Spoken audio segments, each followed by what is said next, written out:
सामने अपने आप को क्लियर कर दे, अल्लाह के सामने तुमने बचना है कि मेरा गुनाह माफ। और हुजूर एहसास पैदा करते थे। बुखारी शरीफ में कबीला गामदिया की उस औरत का तज़किरा मौजूद है जो खुद आई थी, कोई गिरफ्तार करके नहीं लाया था, आज खुद आई।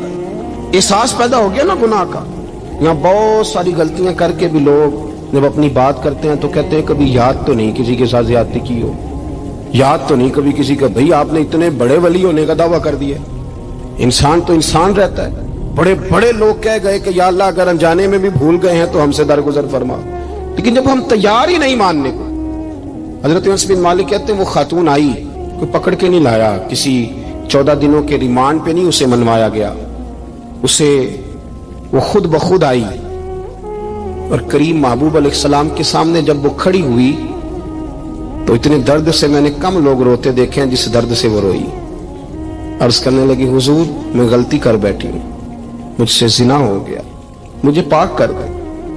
तो महबूब करीम अलैहिस्सलाम ने फरमाया तू कैसे साबित करेगी तूने गुनाह किया, यानी मुजरम को साबित करना पड़ रहा है कि मैं गुनाहगार। ये वो कमाल है कि इंसानों को एहसास होने लगे कि यहां हम गलत हैं। जब एतराफ जुर्म होता है, जब बीमारी की तशखीस होती है तो फिर उसका इलाज भी हो जाता है। हजरत अनस बिन मालिक कहते हैं वो अर्ज करने लगी हुजूर मेरे पेट में नाजायज बच्चा है। हुजूर ने फरमाया जा जब बच्चा पैदा हो तो फिर आना। वो 8 माह के बाद आई तो उसकी गोद में फूल सा बच्चा था। हुजूर ने फरमाया वापस जा, जब रोटी खाने लग जाए तो फिर आना। वो 2 साल 2.25 साल दूध पिलाती रही, फिर जब आई तो बच्चे के हाथ में रोटी का टुकड़ा था। करीम महबूब सल्लल्लाहु तआला अलैहि वसल्लम से आके जब उसने बात की तो वो दर्द से रोई, कहने लगी या रसूल अल्लाह 3 साल होने को हैं, मैंने गुनाह किया है, मैं सारी रात सो नहीं पाती। हुजूर तड़पती, अगर इस हाल में मर गई तो अपने रब को क्या मुंह दिखाऊं, मुझे पाक कर दे, मेरे हाल पे रहम फरमाए। महबूब करीम सल्लल्लाहु अलैहि वसल्लम ने बच्चा एक सहाबी को दिया, फरमाया बच्चों की तरह पालना, और कहा इसे ले जाओ, पत्थर मार मार के इसे संसार कर दो। सहाबा कहते हैं उसे पत्थर लग रहे थे और हुजूर बेचैनी के साथ टहल रहे थे। आके खबर दी हुजूर वो तो विसाल कर गई, इंतकाल हो गया। फरमाया यहां तक तो बात उसकी थी। हजरत अनस बिन मालिक कहते अब महबूब करीम ने सहाबियात से फरमाया उसे गुस्ल दो, कफन पहनाओ, जनाजा तैयार हो जाए तो मुझे खबर करना।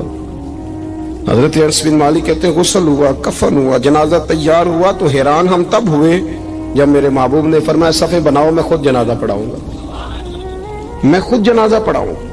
और सरकार ने जनाजा पढ़ाया तो एक शख्स की जुबान से निकला हुजूर इस मलऊन का माज़अल्लाह जनाजा जिसने नाजायज बच्चा जना, इसके लिए आप दुआ कर रहे हैं, जनाजा पढ़ा। हुजूर फरमाने लगे खामोश हो जाओ, तुमने गुनाह देखा है उसका एहसास नहीं देखा, तुमने गलती देखी है लेकिन उसकी तौबा का अंदाज नहीं देखा। और साहिब कंजुल उम्माल ने ये लफ्ज नकल किए हैं कि करीम महबूब फरमाने लगे उसने तो ऐसी शानदार तौबा की है कि अगर मैं अपनी सारी उम्मत में बांट दूं तो अल्लाह सब की मगफिरत फरमा देगा।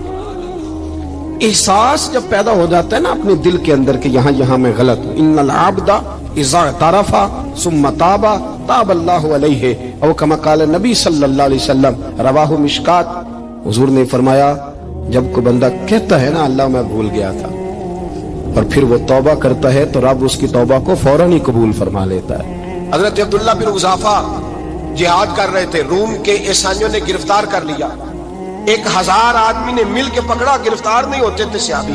1000 आदमी ने घेरा डाला, गिरफ्तार करके ले गए।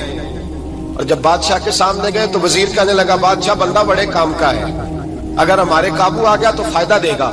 सहाबी हैं हजरत अब्दुल्ला बिन उज़ाफा, हजरत फारूक आजम का जमाना है, अगर काबू आ गया तो फायदा देगा।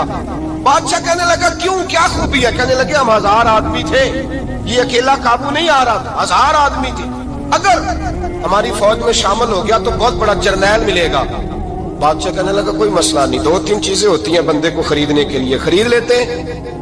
बादशाह कहने लगा अब्दुल्ला जितनी दौलत तुझे चाहिए मैं तुझे दे देता हूं, मेरे लश्कर में आ जा, माज़अल्लाह इस्लाम छोड़ दे।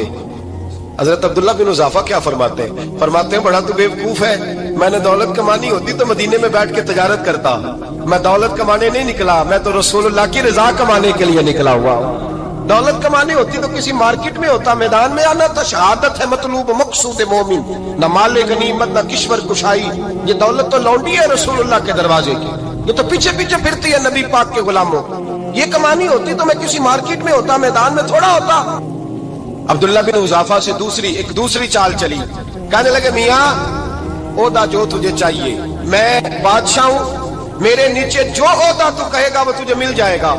حضرت عبداللہ بن حذافہ کہنے لگے شاید تجھے پتہ نہیں میری تعریف کیا ہے, شاید تو جانتا نہیں میری تعریف کیا ہے. کہا صاحب کی کیا تعریف ہے؟ کہنے لگے میں رسول اللہ کا صحابی ہوں اور کائنات میں سب سے بڑا عہدہ مصطفیٰ کے صحابی ہونے کا عہدہ ہے. صحابہ وہ صحابہ تھے جن کی ہر صبح عید ہوتی تھی, خدا کا قرب حاصل تھا, نبی کی دید ہوتی تھی. فرمایا میں نے حضور کے جلوے دیکھے ہوئے ہیں, مجھے عہدے کی ضرورت ہی نہیں, اور میں نے عہدہ لینا ہوتا تو میں سیاست کرتا, میں تو شہادت لینے نکلا ہوں میدان میں, عہدے کا میں نے کیا کرنا ہے. اب بادشاہ کہنے لگا اسے قتل کر دو. وزیر کہنے لگا نہیں, ایک بات اور ہے, مجھے ایک چال اور چلنے دو. کہا وہ کیا؟ کہنے لگے میری بیٹی بڑی خوبصورت ہے, مجھے موقع دو اپنی ہی بیٹی کو سجا بنا کے. وہ جوان جس کی جوانی اتنی بڑی ہے کہ 1000 آدمی مقابلے میں کھڑا نہیں ہوتا, اس جوان کے کمرے میں رات کی تنہائی میں بنا سوار کے بی بی کو بھیجا.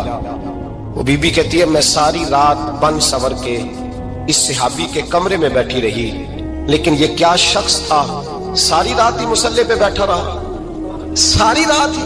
کچھ دیر تھک جاتا تو یہ کریم رسول پہ درود پڑھنا شروع کر دیتا. بی بی کہتی ہے سحری ہو گئی تو میں نے چھو کے دیکھا کہ انسان ہے کہ جن ہے, یہ بندہ ہے کہ فرشتہ ہے, چھو کے دیکھا. کہنے لگے پیچھے ہٹ جا. میں نے کہا میں نے تو سنا تھا تو 1000 کے مقابلے میں ہے اور تو اتنا بے حس ہے کہ بنی